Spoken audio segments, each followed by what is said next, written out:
अरे रामकृष्ण अरे भावांनो, चालतं का माझ्यासोबत फिरायला? काकान मी चाललो आहे, थोडंसं काम आहे इकडं. ते जाऊ सांगतो मला कुठं चाललो आहे मी. त्यावर जंगल बघा ना किती इकडं. लय दिवसानंतर आलं बरं का मी नाशिकला. अरे लग्न आहे आज. आज तुम्हाला माहिती लग्नाची किती तारखा होत्या? आमचं गेल्या गेल्या स्वागत केलं भाऊ. आज पहिल्यांदा कोणतरी फुल दिलं भाऊ मला. फुल पण दिलं, टोपी घातली. टोपी घातली, आम्ही माणसांनी टोप्या घातल्या. म्हणजे आम्हाला थोडंसं काम होतं पुढं नाशिकमध्ये.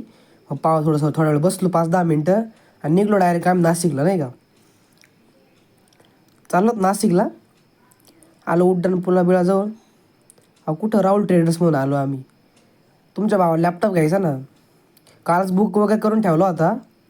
इकडं किती भारी आहे, एक नंबर आहे भाई. यांना म्हणलं अशी खुर्ची द्या म्हणलं मला एखादी. माझ्याकडे खुर्ची नाही म्हटलं. लॅपटॉप वगैरे घातला, आलो डायरेक्ट सिन्नरला. काका म्हणे मला थोडीशी कापड घ्यायची म्हणे शिवायला. म्हटलं घेऊन टाका, काय विषय नाही. तेवढ्यात माझ्या मामाच्या मुलाला कॉल केला. म्हटलं कुठे रे तुम्ही? त्याचा एक मित्र होता, मामाचा मुलगा होता.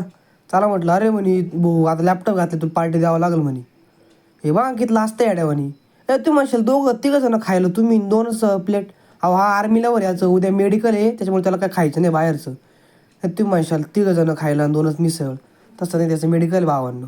याच्या पुढे जर भाग बघायचा असेल तर मला फॉलो करा. उद्या येणार तो ब्लॉग. जय श्रीराम.